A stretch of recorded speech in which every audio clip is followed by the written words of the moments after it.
Dando sequência à segunda oficina internacional de cineclubes, nesse módulo que é o cineclubismo no mundo e a resistência ao autoritarismo, as diferentes formas de opressão que ocorreram no mundo.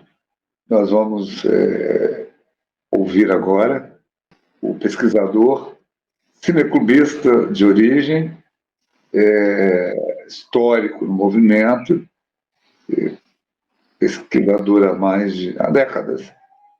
Tem um blog muito interessante que contém muitas informações da mais alta importância, talvez o único no mundo, e uma pessoa da mais alta importância para o cinema, para o cineclubismo mundial, mas especialmente brasileiro. Com a palavra, Felipe. Esqueci. Além de tudo, um grande amigo de muitos e muitas décadas. Quase tantas décadas quanto de cineclube. É verdade. Bom, eu agradeço muito, Claudino. Agradeço primeiro ter lembrado de mim para uma iniciativa como essa, tão interessante. E é um prazer estar aqui. Me sinto muito comovido, seria demais, né? Mas, enfim, muito honrado de estar aqui e vou tentar contribuir para que essa iniciativa tenha um desdobramento o melhor possível. Embora hoje, como você hesitou tal, de falar cineclubista de origem e tal, a gente sabe do que a gente está falando, que o meu pensamento evoluiu de uma forma que me afastou um pouco da ideia tradicional de cineclube, não da ideia fundamental do cineclube, mas do que quase todo mundo pensa a respeito. Outro dia eu pensei que comparava isso com quando lançaram aquele telescópio no espaço, o Webb, que é o suprassumo da capacidade de fotografar coisas longínquas e tal. Os caras chegaram a obter imagens de galáxias que surgiram só 400 milhões de anos depois do Big Bang, que é a teoria mais assente da origem do universo.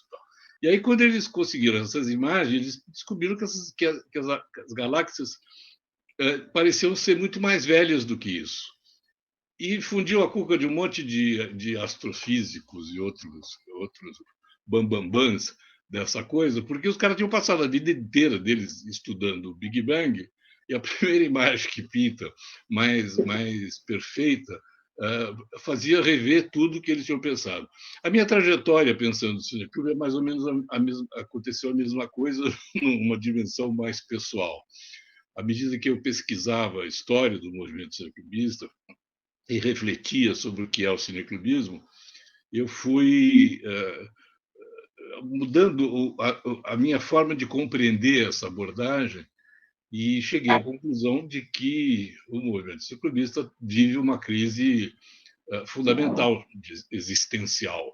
Ou ele encontra uma nova forma de atuar, ou ele vai ficar vegetando, irrelevante, ou então dependendo de só aparecer quando tiver um governo do tipo do Lula que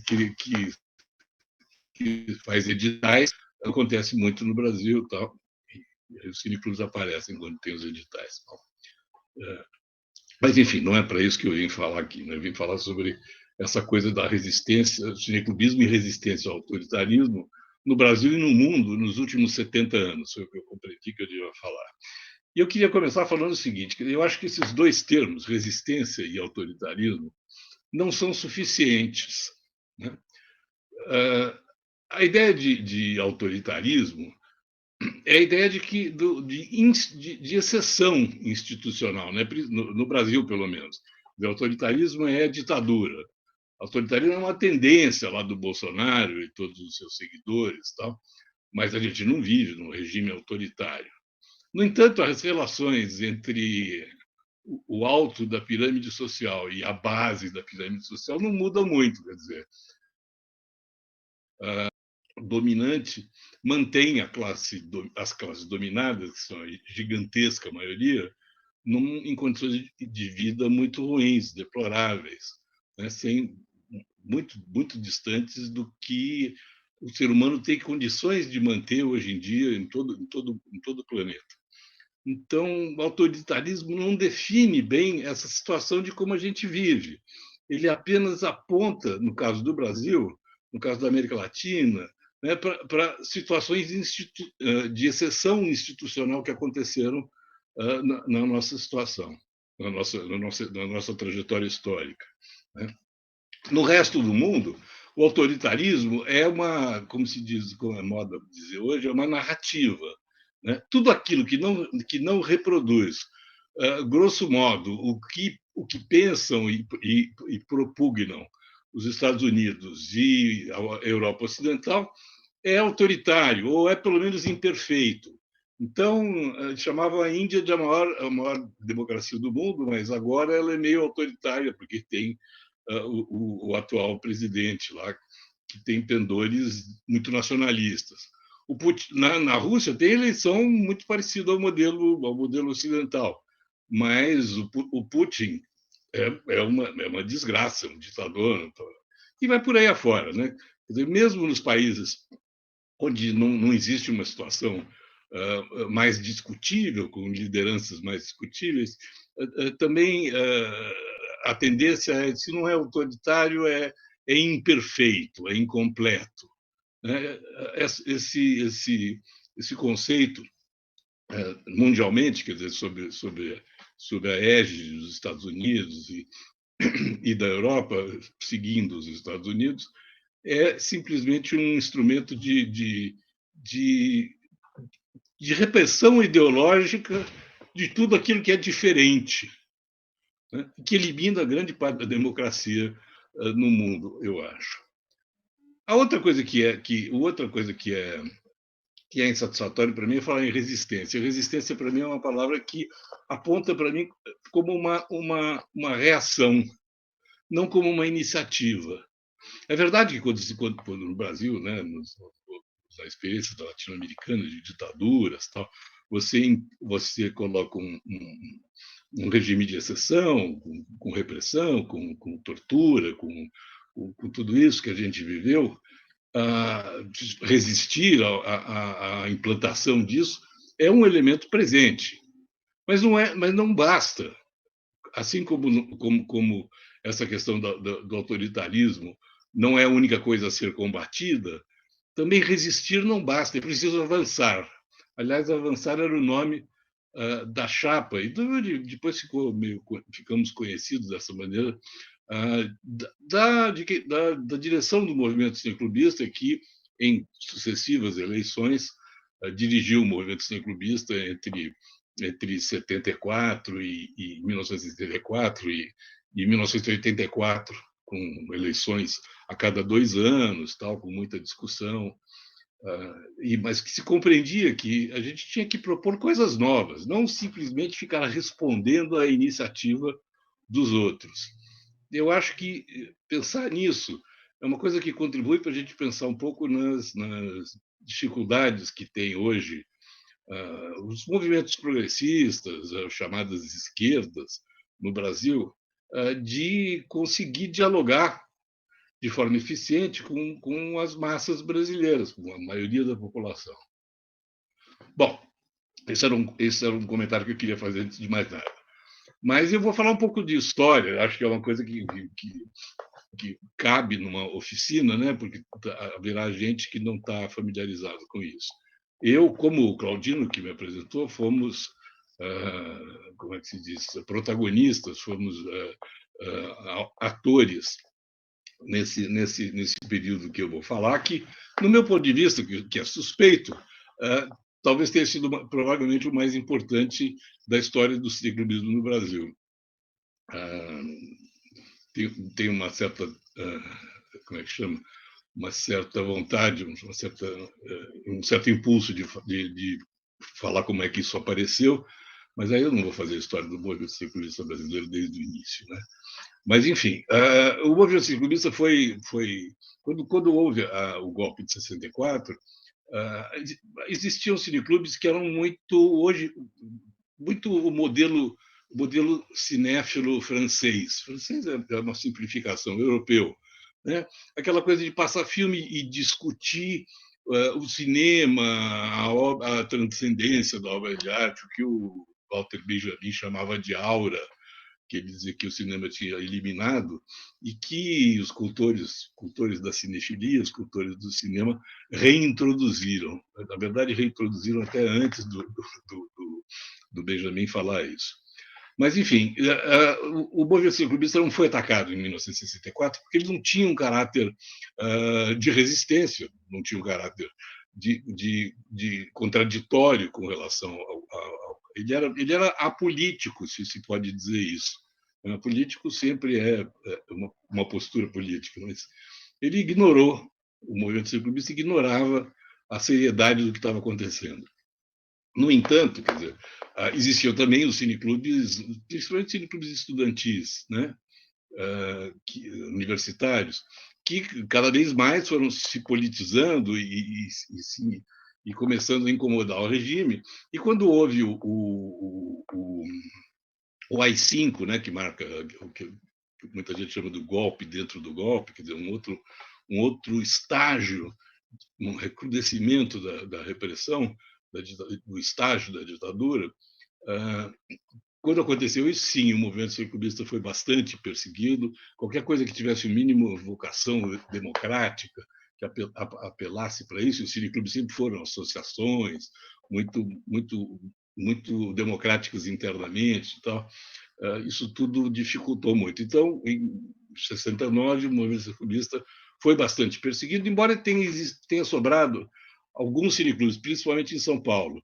O Centro de Cineclubes de São Paulo, que tinha sido fundado nos anos 50, tal, dirigido pela mesma pessoa até 75, de 56 até 75, era uma ação entre cineclubes conhecidos, cineclube de Marília, cineclube de Avaré, um cineclube mais maluco, no bom sentido, como a gente dizia naquela época, que era o de Santos, e outros, mas esse não foi, o centro dos cineclubes não foi destruído e continuou existindo precariamente, gerindo relações entre os cineclubes de São Paulo. Mas no resto do Brasil, praticamente tudo desapareceu. Havia várias federações de cineclubes, o Conselho Nacional de Cineclubes, a Jornada de Cineclubes de 1968 foi feita em Brasília, portanto, coincidiu com esse momento de repressão e tal, o Conselho também deixou de existir.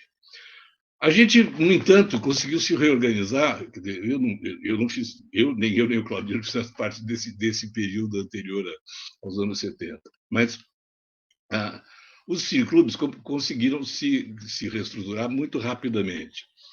Como eu disse, tinha esse núcleo em São Paulo, que não era muito envolvido politicamente, mas a minha geração começou lá também. Eu em 1972, fui trabalhar na Cinemateca Brasileira, que estava abandonada, era uma espécie como é que se chama? De trabalho benévolo, de voluntariado, mas ao mesmo tempo militante, para salvar uma instituição fundamental para a memória do cinema brasileiro, um arquivo fundamental. Eu entrei na Cinemateca em 72. Em 72, no Rio de Janeiro, o Marco Aurélio Marcondes foi a liderança que, a partir do cineclube chamado Glauber Rocha, que estava vivo na época, né? O cineclube Glauber Rocha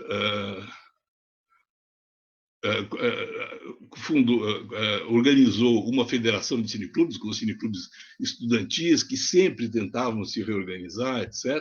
E a gente, juntos, ele se comunicou com a gente em São Paulo, com o Centro de Cineclubes de São Paulo, de maneira bem aberta, e a gente foi atrás de outros estados, encontrando o Umbelino Brasil, hoje eu acho que é um professor aposentado na área de cinema, não sei bem como ele anda, mas que era um paraibano que vivia em Salvador, e que vive em Salvador, eu acho, e que respondeu pela organização inicial da reorganização inicial da Federação Norte-Nordeste. Então, nós tínhamos 3 federações, né, o Centro de Cineclubes, a Federação do Rio, a Federação Norte-Nordeste. Começamos a nos reunir em torno da Jornada da Bahia, que é outra instituição, né, que foi um ponto central nessa reorganização de toda a resistência ao regime militar, na área dos cineastas, né? Mas a gente se encontrava lá quando havia, enfim, as ocasiões que funcionavam como pontos de encontro, de convergência nacional. E começamos em 1972. Em 1973, a gente conseguiu reestruturar o Conselho Nacional de Cineclubes, que, na época, o estatuto dele concebia o Conselho Nacional de Cineclubes como um conselho entre federações. Quer dizer, ele não reunia cineclubes, ele reunia direções de federações. Então, por isso, a gente facilmente pôde reunir as 3, reorganizar institucionalmente o Conselho Nacional de Cineclubes para, no ano seguinte, 1974, fazer uma coisa que agora fez 50 anos. Houve uma grande comemoração no Rio de Janeiro. Muitas das pessoas daquele tempo estavam lá.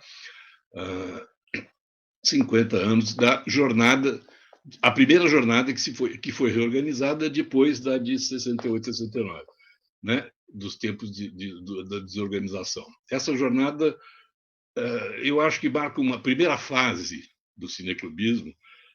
Nesse historiador tem mania de periodizar as coisas, né? De encontrar períodos e datas, tal, que ajudam a gente a refletir sobre isso, de como a estrutura do processo funciona. Mas o que interessa é o processo, não são as datas. Mas, enfim, eu acho que em 74 ela mostra a inauguração do que eu diria que é uma primeira fase do movimento cineclubista nesses anos da ditadura. É a fase da reestruturação de uma unidade total, porque a gente tinha um inimigo de todo mundo, que era a ditadura, né? E que a gente trouxe também uma coisa nova, revolucionária, entre aspas, né? Ou seja, no sentido de que era uma novidade. O movimento cineclubista cultuava o cinema estrangeiro, os grandes autores, etc. E a jornada de Curitiba, de 72, de 74, promoveu uma carta, foi isso que foi comemorado agora no Rio de Janeiro, 50 anos da Carta de Curitiba, que definia um compromisso do cineclubismo brasileiro com o cinema brasileiro. Defender o cinema brasileiro hoje em dia é meio que enfim, um consenso entre os jovens cineastas, cineclubistas, etc. Na época, não. Na época, estava lá o Paulo Emílio levantando essa bandeira, sendo bastante combatido, e nós todos éramos seguidores do Paulo Emílio, né? Que Paulo Emílio Salles Gomes, para quem não conhece, é todo um outro papo. Bom, lançadas as bases desse movimento cineclubista, quer dizer, era um movimento certamente de combate à ditadura, era de resistência, mas, como eu disse, ele também tinha toda uma originalidade, cujo compromisso era com o cinema brasileiro, era com uma forma de democratização radical. Quer dizer, a jornada de 74, ninguém fala disso, mas mudou os estatutos do Conselho Nacional de Cineclubes e transformou ele numa federação nacional, quer dizer, um congresso de todos os cineclubes, e o poder de decisão, de deliberação, estava nesse congresso, né? Então, foi uma primeira fase de reestruturação, de unidade e de defesa do cinema brasileiro. Eu acho que em 1975 começa uma segunda fase. Quer dizer, em 74 até 76, o presidente do CNC eleito havia sido Carlos Vieira, que era o dirigente dos anos 50 do Centro de Cineclube de São Paulo, e o Conselho foi se estruturando, quer dizer, a partir da constituição das bases lançadas no jornal. Em 1976, na jornada de Juiz de Fora, As jornadas eram anuais na época, né? A gente fez jornadas anuais até 88, né? Todos os anos desde 74. Na jornada de 76, em Juiz de Fora, foi criada a Dinafilme. A Dinafilme é uma distribuidora de filmes. Para alguns, é preciso lembrar que nessa época cinema era uma coisa em película, né, com projetores mecânicos e tal, porque tracionavam o filme na frente de uma lâmpada. E a Dinafilme foi também uma iniciativa revolucionária. Os cineclubes dificilmente podiam existir fora do eixo Rio-São Paulo, por causa da dificuldade de obter filmes, porque as distribuidoras que controlavam o mercado de cinema e que operavam um pouquinho com segmentos que projetavam 16 milímetros, a bitola pequenininha, menorzinha que os cineclubes usavam, né? As distribuidoras controlavam a criação de locais que projetassem filmes em vários estados, onde o poder dos exibidores locais, comerciais, era absoluto. E a Dinafilme rompeu essas regras, ela passou a tornar possível um cineclube de Manaus ou do Piauí pegar filmes da Dinafilme e, portanto, voltar a existir. Eu me lembro da história justamente do Cineclube de Teresina, que passou, acho que mais de uma década, vendo os filmes no cinema comercial e discutindo separadamente. Era um cineclube que nunca exibia um filme, até que surgiu a Dinafilme. Eles se apaixonaram pela Dinafilme. Eu me lembro, na primeira jornada que eles foram, depois que começaram a usar a Dinafilme, que foi de 78, em Caxias do Sul. Uma viagem longuíssima, né, de Teresina até Caxias do Sul, eles mandaram uma equipe de 10 pessoas, todas assim, entusiasmadíssimas com a força e a novidade que tinha o movimento cineclubista. Eu acho que esse é o segundo período, né, um período que vai de 75, quer dizer, resultante da jornada de Curitiba, de 74, até 84, quando daqui a pouco eu falo disso. E esse período ele é marcado por isso, pela Dinafilme e a capacidade de se ter um movimento cineclubista em todo o país, em todo o território nacional. Isso é mais avançar do que resistir, embora a resistência esteja implícita, né? Há uma outra coisa que a gente inaugurou, eu digo a geração que participou daquilo, né? A gente conseguiu fazer que surgissem cineclubes em bairros, principalmente em bairros de periferia, com segmentos bem populares. E a gente criou, a partir dali, uma tradição que eu acho que ilumina até hoje o que as pessoas pensam quando fazem trabalho com movimentos de identidade, de gênero, ou outros, né, de periferia, esse tipo de coisa, é um pouco influenciado por uma ideia que não existia antes, nasceu naquele momento. E esse novo tipo de cineclubismo era uma novidade também em termos mundiais, porque o modelo de cineclube que informava o cineclubismo de todos os países era um modelo europeu de cineclube, um modelo de cineclube criado nos anos 20, né, que é o modelo de cineclube que existe apenas para estabelecer uma relação com o cinema e a partir do cinema, e não a partir do público. É isso que a gente inaugurou nesse período, porque ele estava na origem do movimento cineclubista, que na verdade não é os anos 20, é muito anterior e tal, mas isso é um papo para uma outra ocasião, ou para vocês irem ver lá no meu blog, que o Claudino generosamente mencionou. Então, eu acho que surgiu um novo tipo de cineclubismo, um modelo que também vai influenciar parte da América Latina, né, os países que viviam uma experiência semelhante à nossa, de situação de ditadura, que se instalaram na grande maioria dos países da América Latina, principalmente da América do Sul também. A outra coisa foi que esse movimento cineclubista ele cresceu muito, ele ficou muito amplo. Houve um momento em que o Conselho Nacional de Cineclubes tinha 600 cineclubes associados, mas a Dinafilme atingia mais gente ainda, porque ela emprestava, ela alugava filmes para movimentos sociais, para outras formas de trabalho que não se consideravam cineclubes ainda, ou que estavam na trajetória de se transformar. E a gente fez uma ponte, a Dinafilme também representou uma ponte entre esse público e os cineastas que queriam falar com esse público, os cineastas que queriam fazer um cinema socialmente relevante, um cinema transformador, né? Um cinema revolucionário, para eu não cair no meio desvio de ficar falando em autoritarismo e resistência, a palavra é revolucionário, né? O que era também muito perigoso, porque tinha censura, etc. E o movimento ciclobista, dessa forma, ele se juntou muito a esse tipo de cineasta, né, que colocava seus filmes na Dinafilme, que eram distribuídos, nos termos legais daquela época, clandestinamente. De vez em quando alguém era preso, algum cineclube era invadido pela polícia. A própria Dinafilme foi invadida 2 vezes pela polícia, que levou o acervo que a gente tinha, que depois, na segunda vez, a gente conseguiu esconder a maior parte, mas ela foi muito combatida, né? Então, eu acho que há todo um segmento do cinema brasileiro que bebeu nessa experiência que o movimento cineclubista permitia aos realizadores. O contato, né? A Dinafilme, o contato com esses segmentos populares, com a população da periferia.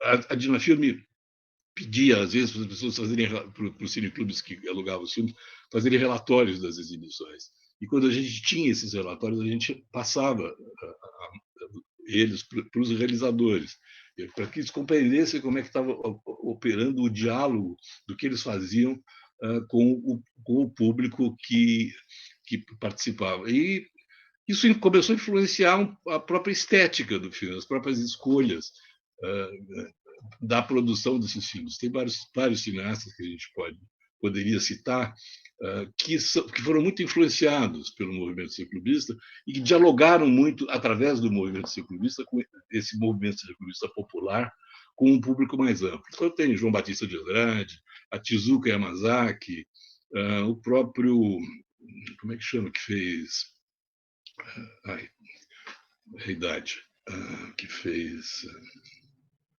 os filmes sobre greve, os filmes de temática popular dessa época, eles tinham um diálogo muito intenso entre os realizadores, os filmes, o público, e isso era um processo circular ou espiral, quer dizer, o filme ia para o público reagia, e isso influenciava a produção daquele cineasta, e isso teve uma presença importante, que marca todo um tipo de filme que tem uma herança, né, do cinema novo, de outros momentos do cinema brasileiro, mas que adquiriu uma personalidade própria nesse período. Bom, esse período vai até 1984, que é quando a ditadura está terminando, né?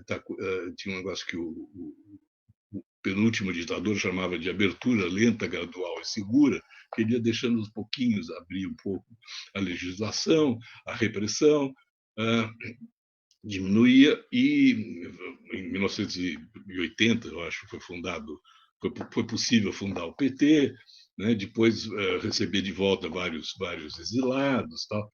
Então, em 1984, já havia muita oportunidade de participação política direta.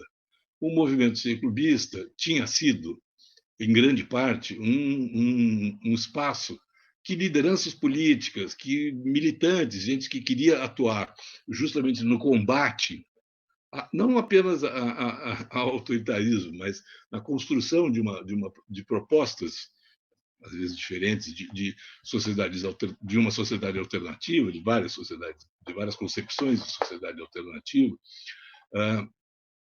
Então, quando começou a abrir esse leque, a democratização, né, quer dizer, a possibilidade de você se organizar no movimento estudantil, que tinha sido perseguido e jogado na clandestinidade, no movimento sindical, o movimento de bairros existiu na ambiguidade permitida em algum espaço da ditadura, mas as pessoas, então, começaram a começou a haver um esvaziamento do movimento ciclista, por causa de... É contraditório, né? Quer dizer, aumenta a democracia e começa a diminuir, o movimento ciclista começa a entrar em crise, o que remete de novo à crítica dessa ideia de resistência, quer dizer, as pessoas atuavam no movimento ciclista não pela construção de um processo em torno da forma de comunicação ou em torno de um trabalho com o público. Eles estavam lá para fazer, em grande medida, agitação, denúncia, né? Que eu acho que são estágios necessários, indispensáveis, mas básicos, iniciais, insuficientes de organização do público, de organização da população para construir um outro tipo de sociedade.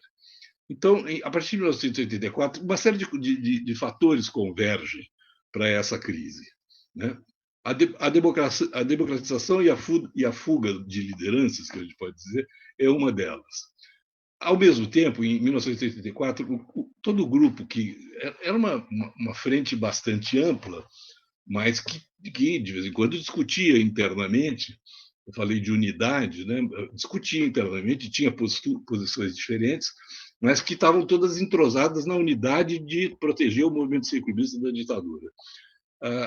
Um outro efeito nocivo da democratização foi a quebra dessa unidade, né? E também um certo isolamento social. Quer dizer, eu acho que isso é uma coisa complexa para a gente falar em pouco tempo, mas esse mesmo movimento ciclista que se democratizou também herdou vários vícios, ou herdou ou reproduziu vários vícios presentes em outros momentos de organização social das camadas populares brasileiras.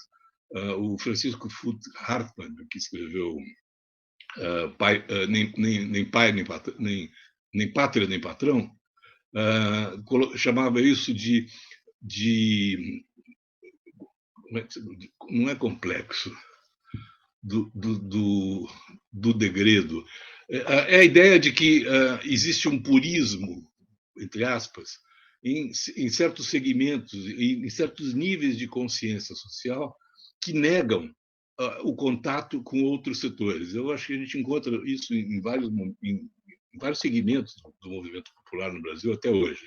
Quer dizer, a dificuldade de se relacionar com o outro, com outra etnia, com outro sexo, com outra classe social, né? Quando, para os marxistas, entre os quais eu me incluo, a classe trabalhadora, que é o sujeito da transformação histórica, só pode fazer isso quando ela compreender que ela tem que liderar todas as classes da sociedade e não apenas os seus próprios interesses estreitos, imediatos, que são os interesses sindicais, não os interesses políticos, né? E eu acho que o movimento ciclista viveu um pouco o efeito disso, né? Essa quebra da unidade levou ao isolamento social, inclusive com relação ao cinema. A gente tinha ocupado um espaço muito grande nessa ideia de avançar. A gente tinha conseguido ocupar espaços e conquistar direitos institucionais para o movimento ciclista em plena ditadura. E essa relação muito forte com o cinema brasileiro, etc. Essa súbita mudança de orientação do movimento ciclista levou a um certo isolamento. Então, quer dizer, a democratização, a fuga de lideranças, a quebra da unidade, o isolamento social, tudo isso juntou-se ainda por cima o desenvolvimento tecnológico. Essa é uma época que está terminando o uso do 16 milímetros, e todos os cineclubes eram em 16 milímetros, com a consolidação da TV, né? A televisão surgiu nos países desenvolvidos nos anos 60. No Brasil, ela foi se consolidar nos anos 70, mais para o fim dos anos 70, o que era uma coisa que radicalmente diferente do que se tem hoje. Quer dizer, apresentar filmes para segmentos populares era uma coisa que dificilmente reunia menos de 500 pessoas. A gente tinha problemas para achar lugares onde fazer exibições que, por outro lado, eram semi-clandestinas, porque certos filmes não podiam se passar. Tal. Então, de repente, aos poucos, esse interesse também foi diminuindo.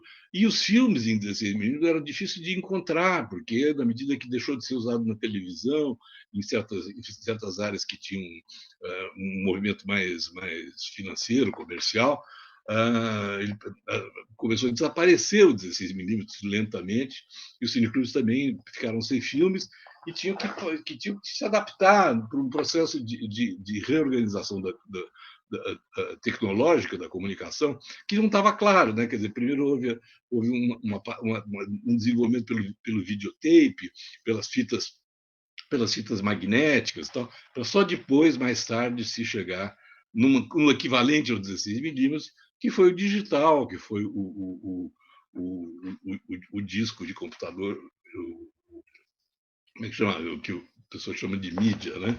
De computador. Eu acho que tem um buraco mais embaixo, e esse é o terceiro tema dessa coisa. Quer dizer, o movimento começou a entrar em crise nessa terceira fase, 84 até 89. Em 89 foi realmente a última jornada, com muito pouca participação, uma diretoria que foi eleita que acabou nem assumindo, nem fazendo nada, quer dizer, já não encontrava mais o cimento de ter um movimento nacional. Todo mundo que viveu esse momento e os seguintes pensa que o movimento clubista entrou em crise, entrou num outro estágio em 89 até 2000 e pouco. Também vou chegar lá. Mas eu acho que o buraco é mais embaixo. Quer dizer, eu acho que o que existia era que o audiovisual estava mudando, o cinema estava mudando, a televisão, da qual se fala pouco, né? E que eu já mencionei isso, ela foi se expandindo nos anos 60, nos países, eu chamo de países centrais, né? Europa e Estados Unidos, Europa Ocidental e Estados Unidos, nos anos 70, e anos 70 mais para o fim, no Brasil. Né? Em 72, quando foi lançada a televisão colorida, tinha 6 milhões de televisores em preto e branco funcionando no Brasil, 3 milhões em São Paulo e 2 milhões no Rio. 1 milhão no resto do país inteiro, né, que tinha 93 milhões de habitantes. Nos anos 80 tinha crescido 30%, tinha 120 milhões. Então, era realmente muito pouca gente que tinha televisão. O cinema era uma coisa importante, né, na comunicação. Por outro lado, no resto do mundo, naquilo que move a história e influencia todo mundo, no início da década de 70 existiam 50 milhões de aparelhos em cores nos Estados Unidos e outros 150 milhões em preto e branco. A televisão já existia. Os Estados Unidos tinha 200 milhões de habitantes e tinha 200 milhões de aparelhos de televisão. Algumas casas deviam ter vários, mas praticamente era generalizado. Então, o que eu acho que acontece de mais importante nisso tudo, e aqui a gente só tem os elementos para fazer uma coisa muito introdutória, provocar talvez uma reflexão em quem está me ouvindo, é que o cinema, enquanto tal, entrou em crise. A televisão mostrou que estava surgindo uma outra forma de se trabalhar essa coisa que a gente chama de imagem em movimento, que é uma expressão consolidada historicamente, né?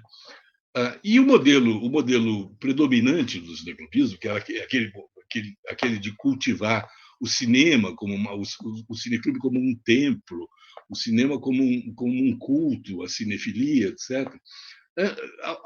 Ao cinema, quando o cinema entrou em crise, tudo isso entrou em crise também. No Brasil demorou mais, porque a gente só vai ter televisão mais tarde. Mas, ao mesmo tempo, a gente, quando em 89 o movimento cineclubista brasileiro também se desestruturou, fundamentalmente, ele estava acompanhando essa crise, que era uma crise mundial. Né? Depois disso, eu acho que agora vou continuar falando de história, mas não mais de autoritarismo, porque em 88 foi o ápice do processo de participação democrática no Brasil, com a criação da Constituição, né? depois já os governos petistas, etc. Quer dizer, houve uma série de coisas que antes do Bolsonaro a gente não imaginava que a gente pudesse voltar a ter esse buraco escuro na nossa sociedade, né? Que hoje é uma coisa concreta, assustadora. Estou falando aqui entre o primeiro e o segundo turno das eleições de 2024 e a coisa tá brava, né?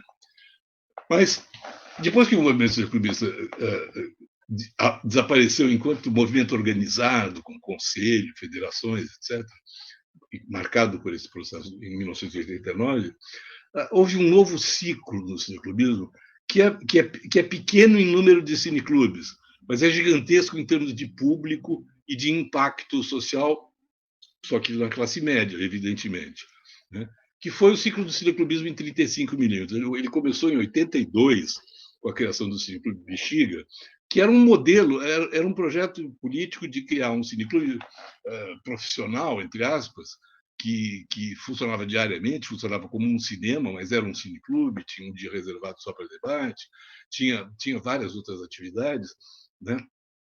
E esse modelo se espalhou pelo país inteiro. Foi aí que nasceu o Cineclube Metrópolis, que hoje também não é mais Cineclube, é só Metrópolis, né? Cine Metrópolis, mas houve um ciclo que começa em 82 com o Bexiga, e ele explode mesmo em 84, 85, quando muda a direção do movimento cineclubista. A nova direção é contra a atividade de cineclubes desse tipo, porque era considerada burguesa, e eles tinham razão, mas não na maneira como colocavam isso. Pequeno burguesa, né? Mas não da maneira como colocavam isso.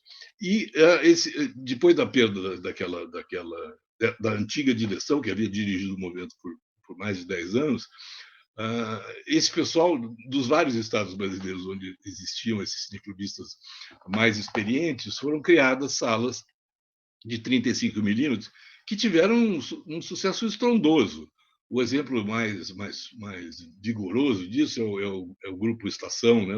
O Cineclube Estação, que rapidamente deixou de ser um cineclube, virou uma empresa, um circuito de cinema comercial, depois se dividiu em dois e se ampliou mais ainda, virou uma coisa nacional, que com uma receita misturada de cinema comercial cultural e comercial tradicional, né? Que durou até já estou avançando demais. Os cineclubes mesmo que existiram até o comecinho dos anos 90, porque aí eles foram lentamente, eles participavam de outras regras que não tinha antes. Eles tinham salas, né, que geralmente eram alugadas, porque ninguém tinha grana para comprar uma sala. E o mercado imobiliário destruiu esses cineclubes com o aumento dos preços, com os pontos que os cineclubes valorizavam, acabavam jogando contra eles essa valorização e a cobiça dos proprietários, né?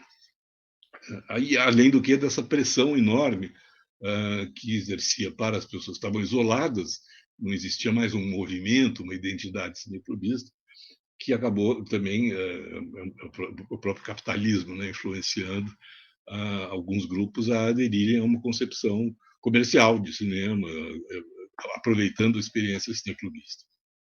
O movimento cineclubista, então, de novo, esse movimento cineclubista, que não era um movimento, eram alguns cineclubes muito importantes, faziam milhares de espectadores por mês, né?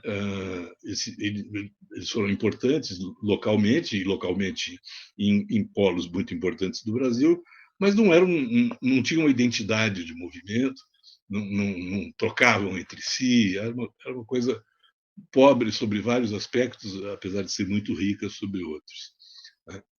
O movimento, a ideia de movimento nesse sentido de rede, de inter-relação, né, entre os cineclubes, só foi aparecer induzido pelo Estado. Então, é um outro ciclo, a gente pode falar em 3 ciclos, né? Esse ciclo maior dos anos 70, 80, o ciclo dos cineclubes 35, entre 80, metade dos anos 80 e o comecinho dos anos 90, e A partir dos governos do Lula, em 2003, é realizada de novo uma jornada, a primeira depois de 89, em Brasília, mas dessa vez com o Estado apoiando, e um Estado que, na verdade, induziu o cineclubismo. Ajudou a reunir as pessoas, chamou os velhos militantes, já morava no Canadá, me pagaram a passagem para ir para o Brasil, chamaram todas as velhas lideranças, Taldino e muitos outros, né? E aquilo deu início a um ciclo, primeiro de relação difícil, porque o Estado queria orientar o movimento cineclubista. E o movimento cineclubista, com as lideranças que tinha dos anos 70, 80, não queria ser orientado pelo Estado, né? Mas foi se adaptando, para dizer o mínimo. E então há um período entre 2003 e 2008 que demora para o Estado realmente acertar com o movimento cineclubista. Isso vai acontecer depois que se desenvolve toda essa ideia do programa Cultura Viva, que justamente foi um ponto de diferença, de relação difícil com o movimento cineclubista, porque a ideia de ponto de cultura é uma ideia de um tipo de instituição que não existia, né, que o Estado apresentou como modelo e aos quais a gente tinha que se adaptar. E a coisa que mais se aproximava da ideia que o Estado tinha de ponto de cultura eram os cineclubes. Mas os cineclubes não queriam fazer exatamente o que o Estado queria, queriam ser autônomos. E isso deu muita briga no começo, que só se resolveu, quer dizer, começou em 2003 com esse apoio do Estado para fazer a jornada de 2003 e a jornada de 2004, quando se reorganizou o Conselho Nacional de Cineclubes e já várias federações haviam se reorganizado, e até 2008. Em 2008, com o impacto, com a experiência dessa briga, eles fizeram experiências de tentar criar um movimento paralelo, que chamava Circuito em Construção, se não me engano, que foi uma iniciativa basicamente de dirigentes de cineclubes da Cine do Rio de Janeiro, que tinham ficado de fazer uma jornada e fizeram um outro encontro no lugar da jornada e não fizeram a jornada. Então, já todos empregados pelo Estado, né, pelo governo. Então, houve essa tentativa de criar uma coisa paralela que também não funcionou, porque a gente foi lá e descaracterizou aquilo que eles estavam fazendo, mas a partir dali eles encontraram um ponto de conexão com o movimento ciclubista, e o movimento ciclubista se adaptou inteiramente a ser estimulado pelo Estado. É a partir daí, 2008, 2009, que eu me separo da tradição institucional do movimento ciclubista, do qual eu sempre fui um militante, por discordar dessa cooptação, que eu via como uma cooptação, né? Depois virou o programa Cine Mais Cultura, você não falava nem Cine Clube, você falava em Cines, Cines mais Cultura, era um nome difícil para mim até eu entender como é que uma empresa de publicidade inventou esse nome para o programa do Estado, Cines, chamar os locais dos cineclubes de Cines mais. Enfim, em 2008 houve essa composição, que eu chamo de cooptação, o movimento ciclista foi tragado por essa estrutura, que durou 2 anos, como grande parte das coisas do Estado brasileiro. Mudou o governo, ainda que do Lula para Dilma, mudou totalmente a política cultural nessa área de cineclube, e os programas não tiveram continuidade, os tais Cines Mais Cultura, que tinham recebido um projetor, uma tela precária de montar, foram desaparecendo muito rapidamente, né? Eu acho que hoje essa questão se coloca de novo, né? O movimento cineclubista, quer dizer, esse negócio que eu falei, durou 2 anos, 2008 a 2010. A partir dali, a partir de 2010, o movimento cineclubista deixou de existir, o Conselho Nacional de Cineclubes deixou de existir. Isso é a minha posição. Tem um monte de gente que acha que o Conselho Nacional de Cineclubes existiu pelo menos até o ano passado. Tem gente que continua trabalhando com a ideia de que ele pode existir espiritualmente, sei lá o quê. Mas o movimento que reunia pessoas, fazia eleição, deliberava e atuava, deixou de existir institucionalmente, politicamente, depois do final do mandato da diretoria, que foi eleita em 2010, que também não cumpriu, já não cumpriu o seu programa todo, tal, embora ela tenha sido, foi a última diretoria legítima. Depois disso fizeram uma ou outra jornada, não vou entrar nesses detalhes, mas o movimento Ciclobis enquanto organização desapareceu, foi desaparecendo. Mas sobrou muita coisa, quer dizer, muita coisa impulsionada por essa ideia do Estado pagando. A concepção disso já era uma coisa completamente diferente. A associação democrática entre pessoas, como princípio básico de cineclube, desapareceu. Porque, porque o Estado burocratizou muito registrar cineclube em cartório, né, para dar essa identidade. E os cineclubes não tinham muita paciência para fazer isso, e o Estado, então, criou uma nova legislação, dizendo que uma pessoa sozinha podia representar toda a comunidade, né, para efeitos de receber dinheiro de editais, etc. Esse modelo se instalou, ele é contraditório, ele é ilegal, essencialmente, o próprio Estado sabe disso, ele tem muita dificuldade na hora de montar editais para o cineclube, mas sobrou um pouco dessa coisa de investir numa coisa meio indefinida, já que o cineclube também já não se constituía como instituição. E é por aí que eu começo a minha, o que eu falei no início, né? As minhas pesquisas vão levando. Pesquisa é um outro nome para mera observação mais sistemática. Né? Então, levando a perceber que o cineclubismo não é mais aquilo. Né? O cineclubismo é uma vaga lembrança de um modelo colonial europeu estruturadíssimo, depois de um modelo que se pretendia revolucionário, que também não emplacou no Brasil nos anos 70 e 80, né? E, finalmente, por uma coisa que o Estado artificialmente estimulou, cheio de vícios, cheio de vícios. Né? Então, eu acho que esse problema existe de novo hoje. Desculpa, estão me chamando aqui, eu preciso desligar. Um segundo, por favor. Eu não posso falar agora, eu estou numa live. Bom, perdão. Então, como eu estava falando, essa questão é também importante para uma reflexão da situação que existe hoje. Né? O livro 18 Brumário, do Marx, começa com uma frase que muita gente já conhece, que a história se repete, primeiro como tragédia, depois como farsa. Né? Eu acho que isso se aplica muito bem para o nosso caso. Nos anos 2000, né, esse momento do Estado ficar estimulando o cineclubismo e não acreditando na força própria do cineclubismo, foi a parte em que a história se apresentou como tragédia, porque ele jogou um dinheiro inédito na atividade cineclube, muito pouca grana individualmente, mas na trajetória histórica do Estado brasileiro se relacionando com os cineclubes foi uma coisa muito inédita, muito importante, né? Produziu uma expectativa gigantesca que durou 2 anos, como muita coisa no Estado tem uma duração desse tipo ou menor. Então foi uma tragédia, motivou, enganou e mobilizou um monte de gente e terminou mal. Né? E agora eu acho que com o Estado de novo, o Lula de novo, com o mesmo modelito não tem uma proposta para a cultura que eu consiga enxergar. E olha que eu procuro olhar muito. Né? Mas tem umas fumaças daquilo que foi feito no primeiro e um pouco no segundo governo, no primeiro, um pouco no primeiro e mais no segundo governo do Lula. Então, eu acho que agora é a história se repetindo como farsa. Quer dizer, agora o Estado não tem mais com quem dialogar, o movimento civil não consegue se organizar, fez várias tentativas canhescras de criar entidades, representações, etc.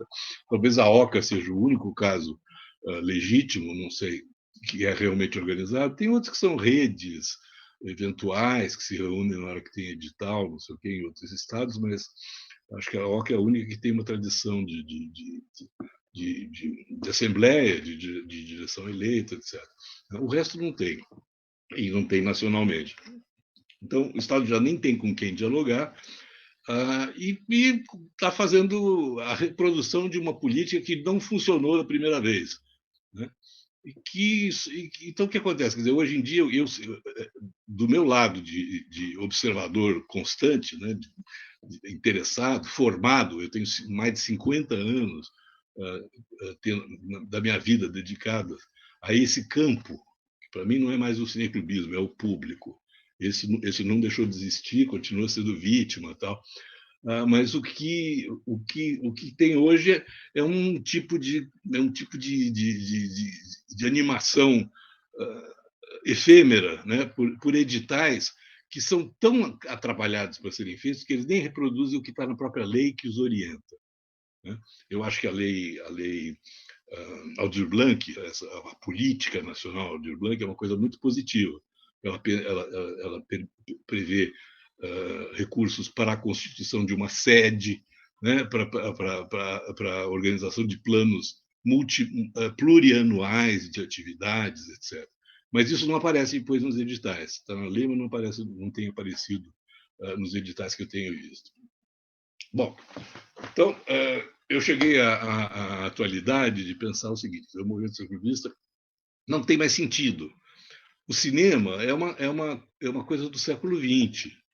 O que existe são os filhos e netos e primos do cinema se expressando de mil formas, onde o público está. O público não vai ao cinema no Brasil, e menos ainda a essa criação ideal que é o cinema brasileiro, né? Muito diferente do que era nos anos 70. O público está na frente dos celulares, o público está ainda muito mais na televisão. Mas a gente não trabalha essa relação. Quer dizer, o público brasileiro fica 9 horas por dia diante de uma tela. Os cineclubes hoje, o pessoal que projeta filme e se chama de cineclube, faz 2 horas por mês.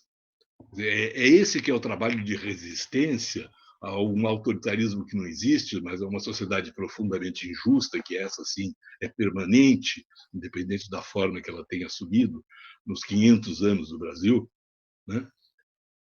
Não, eu acho que o compromisso que a gente tem não é com o cinema. O cinema é a ferramenta para a gente tentar mudar essa realidade.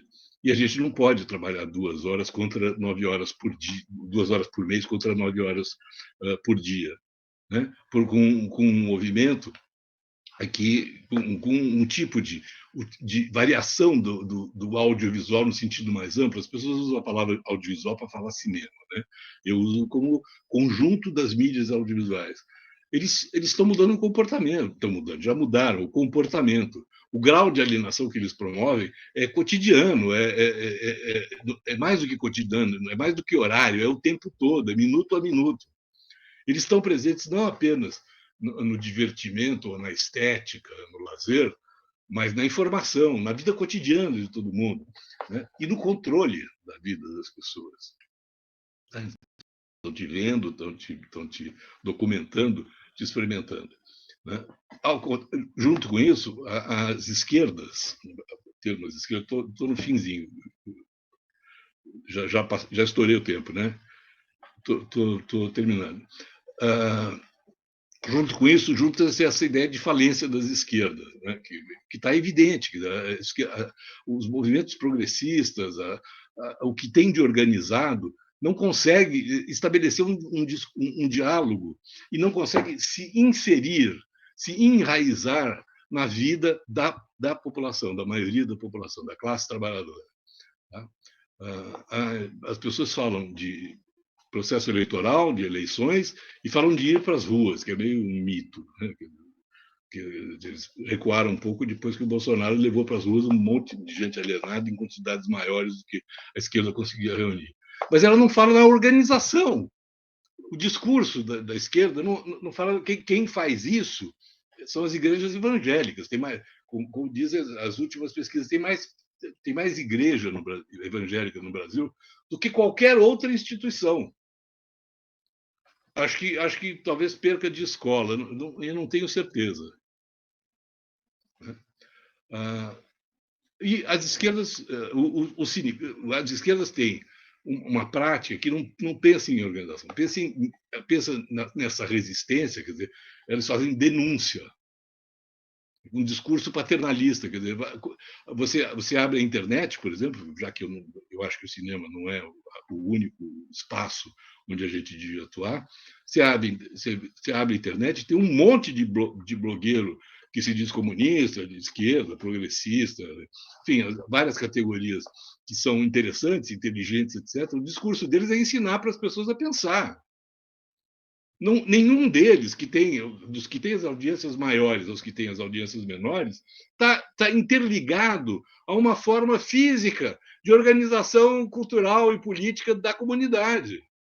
O cara fala para o público sozinho.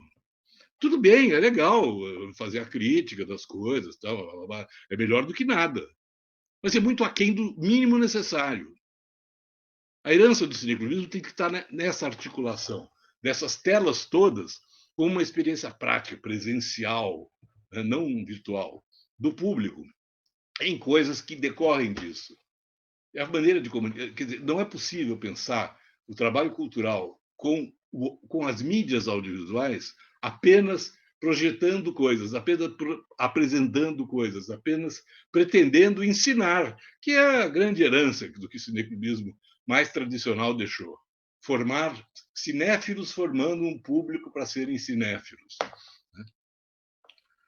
Enfim, eu acho que, junto com isso, não é só essa pequena burguesia, essa classe média, da qual eu também sou originário, que não consegue extrapolar o discurso o discurso paternal, no limite até às vezes autoritário, né? Mas é também um atraso da própria classe trabalhadora. Ela não tem mais organização, os sindicatos estão fragilizados, as organizações dos bairros também não estão estruturadas elas não estão presentes na cultura, na vida cotidiana, eles, no máximo, também reivindicam.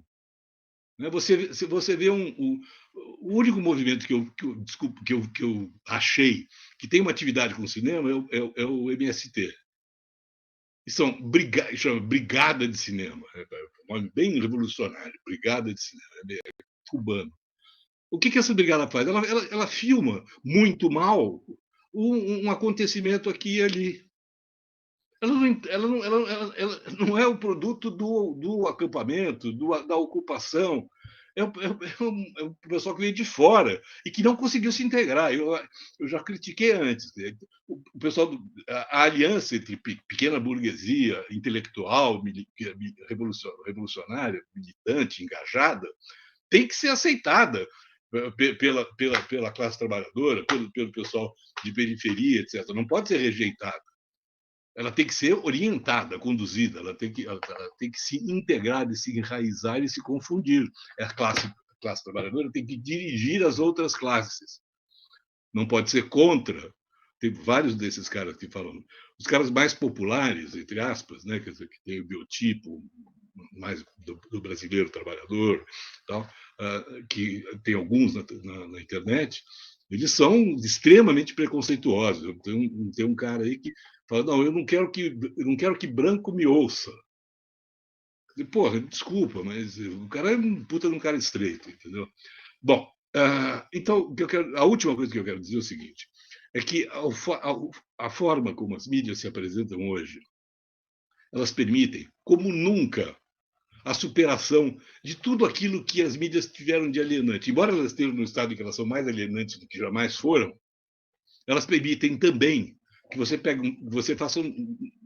produza conteúdo com um telefone, que você faça uma web TV, sei lá, eu não manjo muito disso, apesar de defender, né, no YouTube, né, que você pode fazer mil coisas, que não é cinema, não é filme de autor, é material jornalístico, é notícia, é documentação da experiência concreta das classes, das pessoas que habitam e dão vida à comunidade em que uma organização estruturada para trabalhar com mídia possa se enraizar.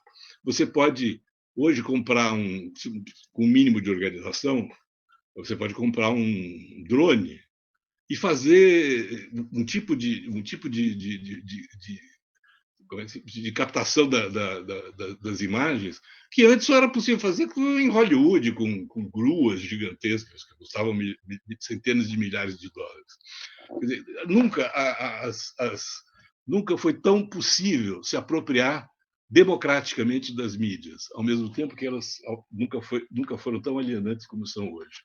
Então, o que eu acho que a única frase final, a única coisa que salva a ideia de cineclubismo, que nem precisa ter esse nome, porque em grande parte da história do cineclubismo não tinha esse nome, é ele superar o elitismo, a herança de classe média, no sentido de elitismo, de estreito, que tem na tradição cineclubista, e, ao mesmo tempo, fazer avançar a tradição atrasada das classes trabalhadoras, num trabalho que seja muito mais amplo, muito mais vasto e com um comprometimento que é político, que é ético, que é de vida.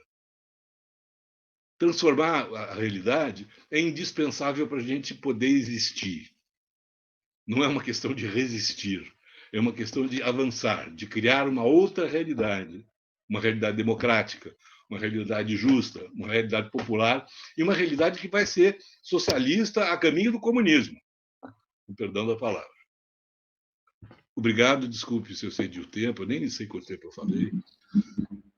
Juro que eu tentei falar o mínimo possível. Tá bom, Felipe, mas foi ótimo. Te agradeço muito. Eu que agradeço. Vai ser maravilhoso e as pessoas podem usufruir toda essa informação e o debate colocado por você. Tá bom? Te espero na próxima e você será novamente convidado. Oba, oba, oba! Brincadeira, obrigado. Eu espero ter contribuído, espero realmente que meu jeito subversivo seja capaz de contribuir para despertar a reflexão de algumas pessoas para coisas que eu acho que eu estou dizendo, mas que são extremamente evidentes. Eu não consigo entender como pouca gente diz a mesma coisa. E eu agradeço muito a vocês, e como eu disse, eu acho que o Espírito Santo é a coisa mais próxima que tem de uma tradição do que tem de melhor da tradição do cineclubismo. E que mesmo assim é pouco. Também acho. Muito obrigado. Encerramos assim o terceiro módulo da Oficina Internacional de Cineclubismo.